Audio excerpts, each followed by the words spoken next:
Hi, everybody. Welcome to English Digest. I'm Tom. Hi, I'm Stephanie. It's our unit on culture today. As we continue with the new year, remember, everybody, it's no longer 2017. It's 2018 Crazy, now, or 2018, however you want to say it. And, Chinese New Year, of course, is coming up soon. That's the other new year that we get to celebrate here in Taiwan. And, of course, with Chinese symbolism, we've got the dragon. Although I don't think the coming year is the year of the dragon. But in any case, dragons are quite popular in Chinese culture. You see them all over the place in stories and in temples and things like that. But today we're going to talk about the differences between dragons of the East and dragons of the West. Yeah, I was telling Tom before we started, I always thought our dragons were pretty much the same. But they're not. If you look up on Wikipedia or even on the internet, just say Eastern dragons versus Western dragons, you'll see that there's a difference. There's also a difference in what they represent. For us, dragons can be a very violent, kind of a scary creature. But if you're a dragon sign in Taiwan, that's good stuff. So let's spend the next couple of lessons on taking a look at the dragons of the East and the West and some of the similarities and differences and understand each other's culture a little bit better. That's kind of fun.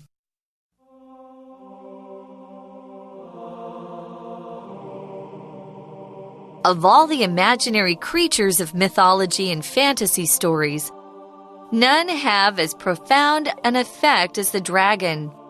In fact, dragons have become an iconic symbol of fantasy in general.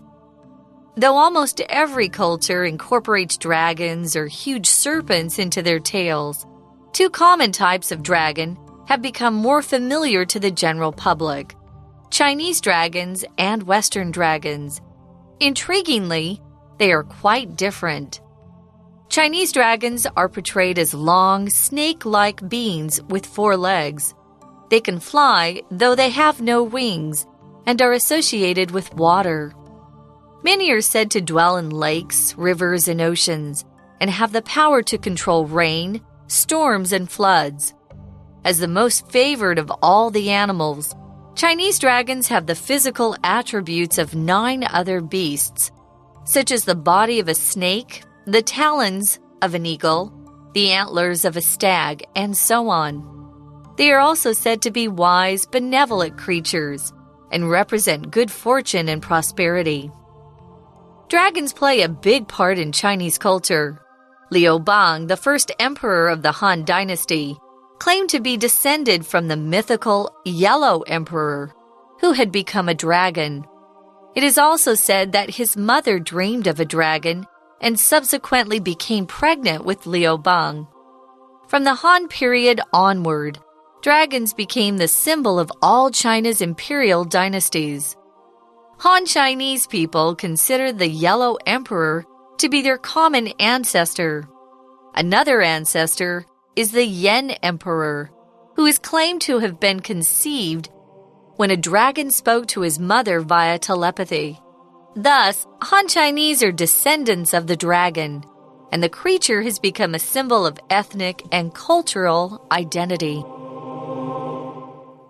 All right, everybody, let's talk about dragons, especially dragons of the East and of the West. Now, of all the imaginary creatures of mythology and fantasy stories, none have as profound an effect as the dragon. We're talking about imaginary creatures of mythology and fantasy stories. If something's imaginary, that means people just made it up. It's not real. And of course, in mythology, like in Greek or Roman mythology, they've got all these imaginary creatures like the Cyclops, which is a monster with one eye, or the Medusa, which is so ugly that if you look at it, you will turn to stone. And there are other creatures like a horse with the body of a person or something like that, or Pegasus, which is a horse with wings, or the unicorn, which is a horse with a horn, etc. But of all those imaginary creatures of mythology and fantasy stories, none have as profound an effect as the dragon. Mythology, I kind of touched on that a little bit here, but of course, those are the stories and legends of certain cultures, like Roman mythology or Norse mythology or even Chinese mythology, or probably the mythology of various African cultures in India. There are mythologies all over the world. And also we've got fantasy stories, which are more modern, I suppose, like Lord of the Rings. Oh, yeah, very popular. Or the Sword of Shannara or whatever. Those are kind of popular fantasy stories with elves and goblins and stuff like that. And in those stories, of course, we've got this dragon, and it has a profound effect. Profound means it's very deep, it's very meaningful, it's something that you need to think about for a while. Yeah, someone can have a profound effect on your life, a very deep effect, somebody who influences you a great deal. But now we're talking about these myths and fantasy stories, and one of the characters in these myths or fantasies is the dragon. He usually is the most powerful of anything found in the myths, especially in Lord of the Rings. Benedict Cumberbatch plays the dragon in The Hobbit and Lord of the Rings, and it's kind of a fun character who's very scary. So we're going to talk about some of the differences in the dragons that are found in Western culture and in Eastern culture. They're very different. I thought they were the same until just recently, so I'm learning along with you. Now, it says here, I wanted to mention, we have the grammar here, none have, which is a plural verb. Most of you probably have learned that it's none is, but actually you can use none are or use none with a plural verb when it calls for it. And here we're talking about creatures or stories, so you can go ahead and use that plural verb. Don't be afraid. Tom and I grew up and we were almost, they would beat us up if we tried to use none are. We'd always have to use none with a singular verb, but it's actually very acceptable these days, so don't worry. In fact, it says, I'm going to go ahead and look at the second sentence, dragons have become an iconic symbol of fantasy in general. When you look at icons or iconic symbols, you're looking at symbols that represent something that are really recognizable by everyone. For example, I'm just going to go to a musical reference. Madonna is an iconic symbol of the 80s. She was really big then. She still thinks she's pretty popular, although I'd have to tell her, sorry, Madonna, you're not that popular anymore. Well, if she's selling records, I guess she has the right to keep on going. Not very many, but yeah, there are iconic symbols in culture everywhere, and the dragon's one of them. Indeed. So if you buy a fantasy novel at your local bookstore, chances are there's going to be a picture of a dragon on the cover. So it's an iconic symbol of fantasy in general, though almost every culture incorporates dragons or huge serpents into their tales. Two common types of dragon have become more familiar to the general public. Chinese dragons and Western dragons. Okay, so yes, though almost every culture incorporates dragons or huge serpents into their tales.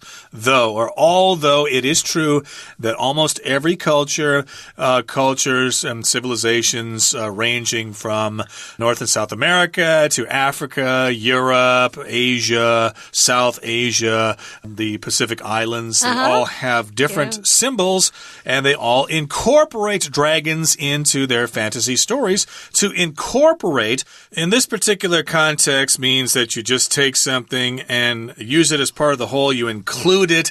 So yes, they use dragons, or they also have huge serpents in their tales, in their stories. A serpent is like a big snake, and in some cultures, of course, dragons and snakes are very similar creatures.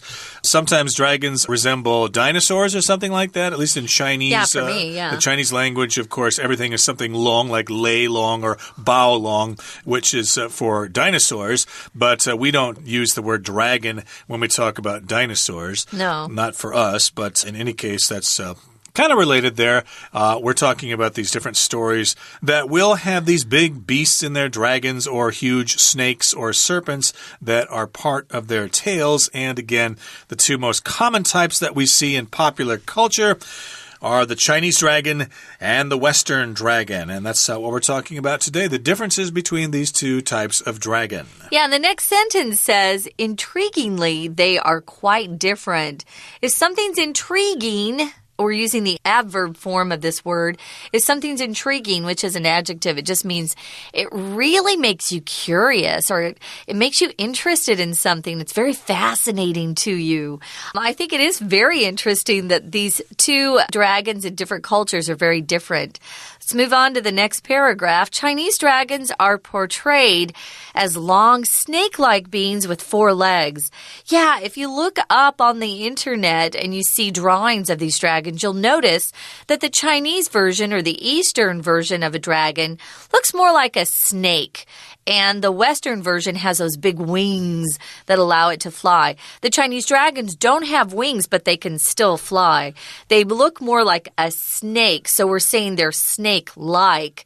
And if you portray something, it just means you're describing it that way or you're drawing it that way to give somebody an idea of what it's like. You're depicting it is another word you could use. So Chinese dragons are depicted as these long snake-like beings with 4 legs. Kind of interesting that, if you were born in the year of the snake in the Chinese mythology, or excuse me, the Chinese zodiac, they kind of call you a little dragon, okay? Oh, because really? a snake is kind of like a dragon, so the Chinese dragon is more like a snake.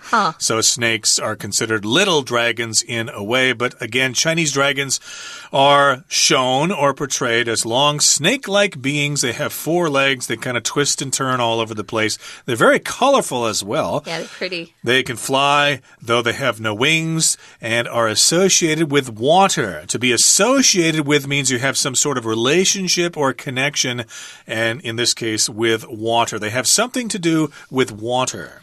Right.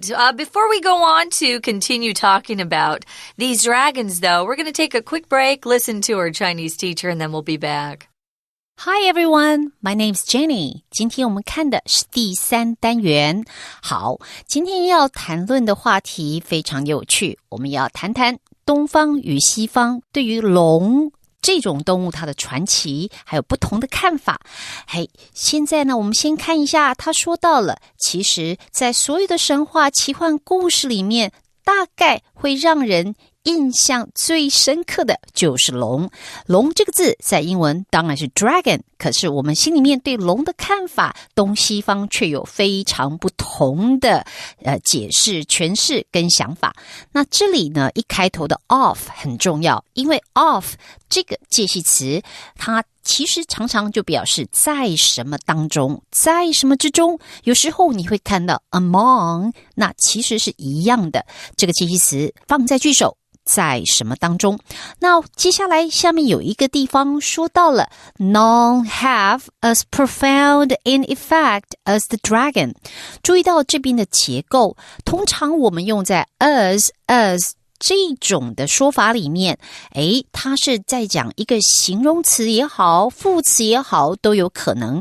可是呢，当你说 A 和 B 一样的如何，往往中间只有形容词，可是这里看到的是 profound 再加上 an effect， 这个用法就有点像我们说，我的书和 John 的书一样多的时候，你绝对不是讲 My books are as many as John， 这绝对是错误的，因为这是中式的英文，我们一定要说I have as many books as John， 所以呢，这个形容词跟这个名词是在一起的。那这里也一样 have as profound an effect as the dragon， 因为它谈的是那个 effect。当然这两个 as 中间所强调的重点是在一样的 profound， 也就是深刻。再来下面呢就说到了，当然我们知道在每一个文化都会谈到龙或巨蛇，那我们对中国人来说，中国龙跟西方龙这两个非常非常的不一样，下面就要说它们的不同在哪里，就先从 Chinese dragons 说起。好，中国龙是像什么呢？ Snake， 它有一个 snake-like，我们知道你加一个 like， 这样子的话可以组合成一个复合形容词，如果它像蛇，那就是 snake-like。 We're going to take a quick break. Stay tuned. We'll be right back.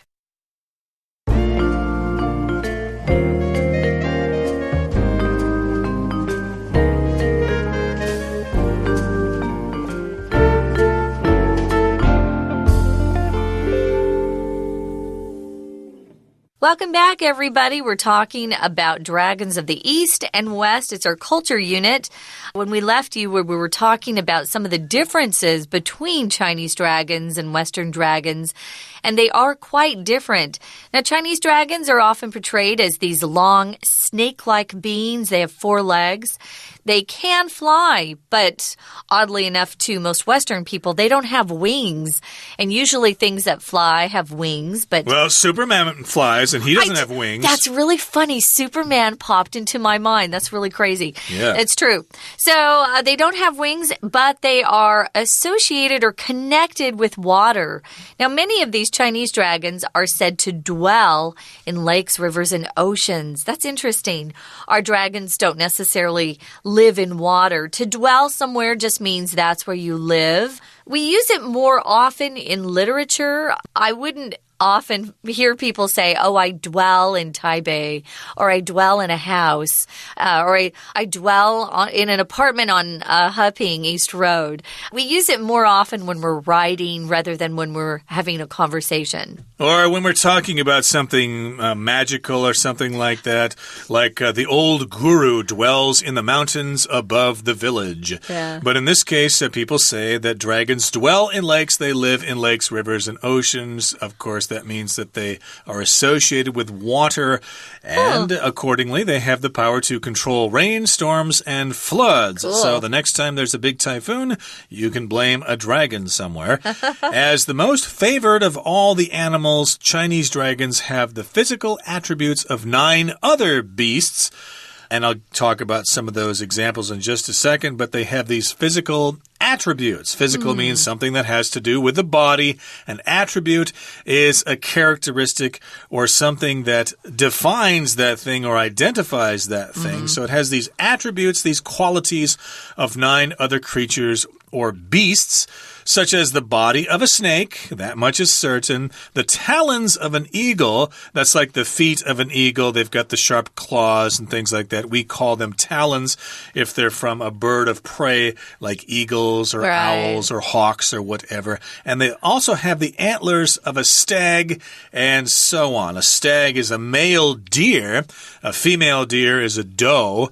So the stag is the male. They've got the antlers, which are the horns, but antlers are usually, if the horns are kind of twisted around and go in different directions like a tree, we'll call those antlers. But if they're straight, like from a goat or something, then those would be horns. Right.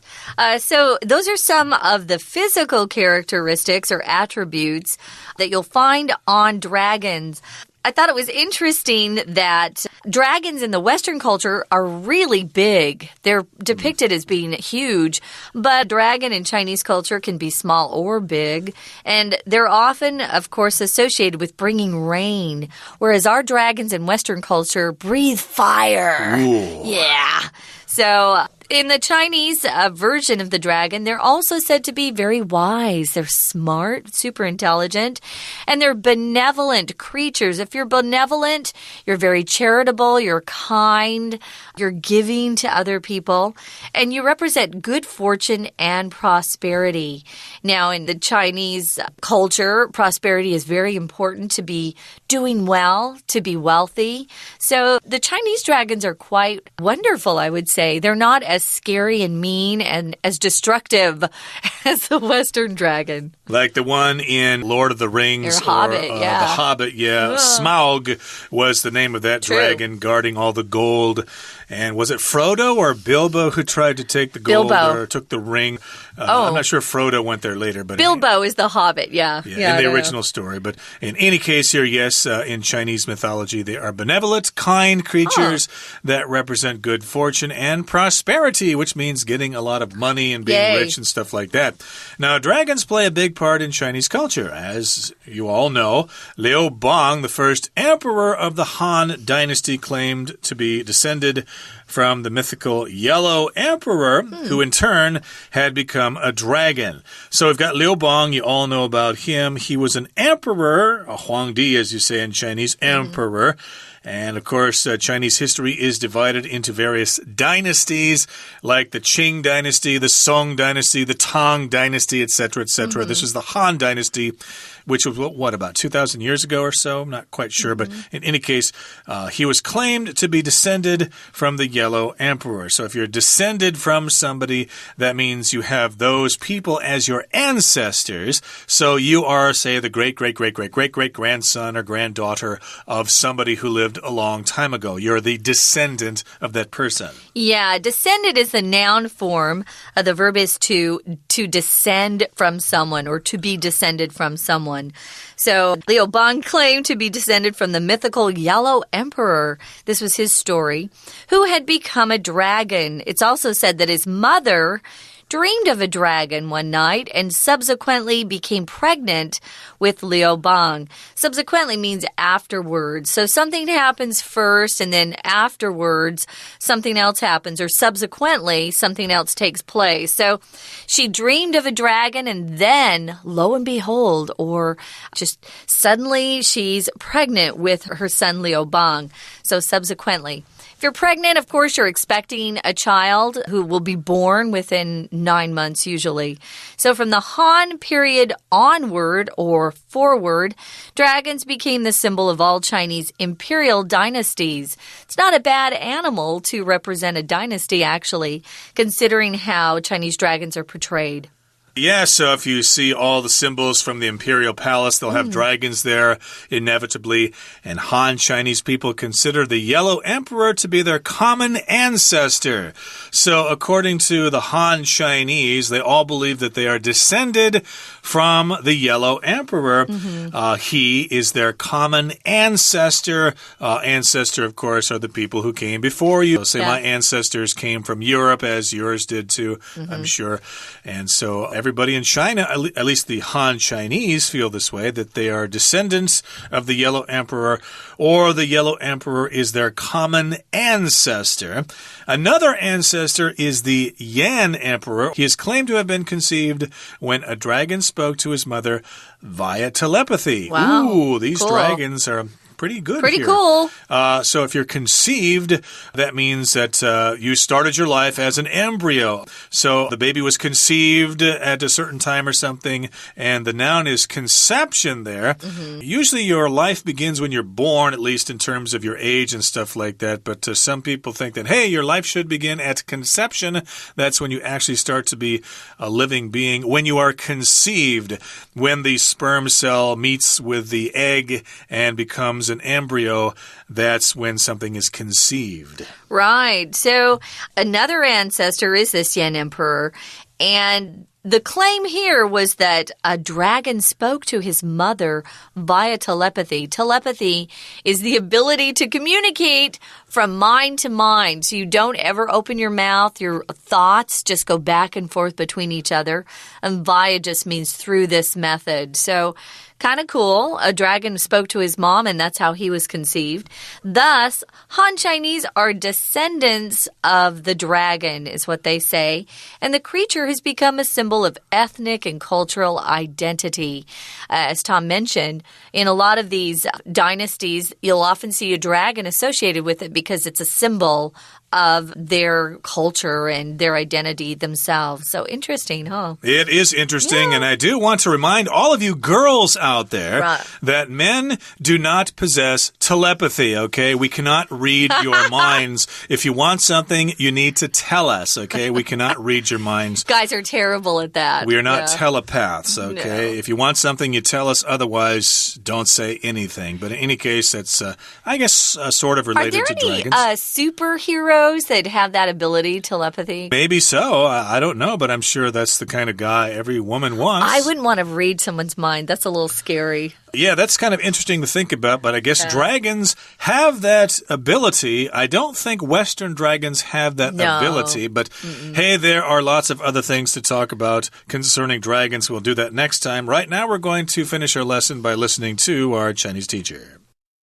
好，我们继续来看，接下来呢就说到中国的龙它的样子是这样子的，那它可以飞，然后呢跟水有关，而且据说它可能是住在湖里，住在河里，还有海里面。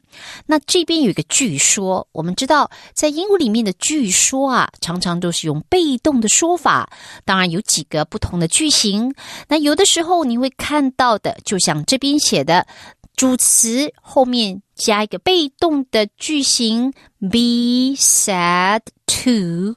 好，这个句构里面当然也有可能你会看到的是 it is sad that blah blah blah。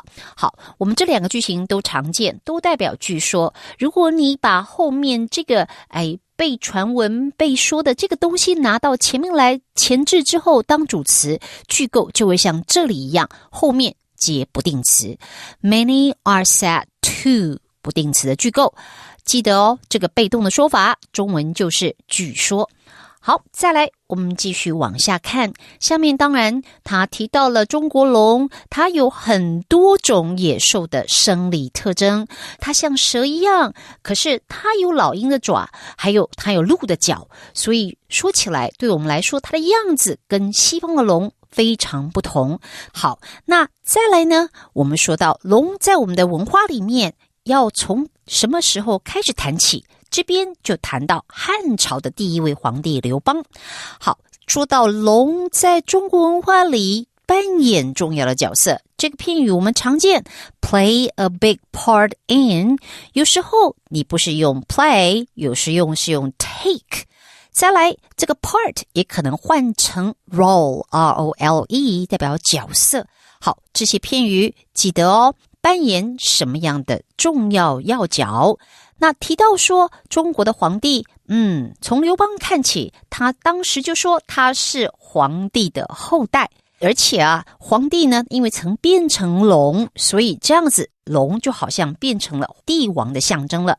接下来他又用到 It is also sad that， 这还是传闻，传闻说说什么 It is also sad， 这个 it 指的就是后面的 that 子句。而这个传闻是这样讲的，说刘邦的母亲梦到了一条龙，然后呢就怀有刘邦，所以说从汉朝开始，龙就成了中国皇朝的象征了。好，那这边大家还要注意几个小地方，比如说我们在英文里面有一个重要的用法，就是逗点后面然后加冠带，接的这个关系子句做非限定用法，那用来修饰前面的个专有名词。这种非限定用法呢，在这里其实我们看到文章里出现了好几次。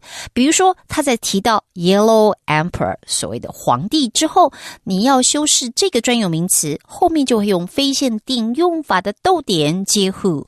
那再往下看，提到了炎帝，炎帝也一样Yan Emperor 后面的逗点再接 who， 这样的关系子句很明显。为什么要逗点？因为说到专有名词，这是独一无二的，你后面的子句都是附加说明而已。 OK， 我们今天的讲解就到这边结束，我们下次见。Okay, everybody, that's all for today, but make sure you join us again next time for another edition of our program when we continue to talk about dragons, East and West. From all of us here at English Digest, I'm Tom. I'm Stephanie. Goodbye. See ya.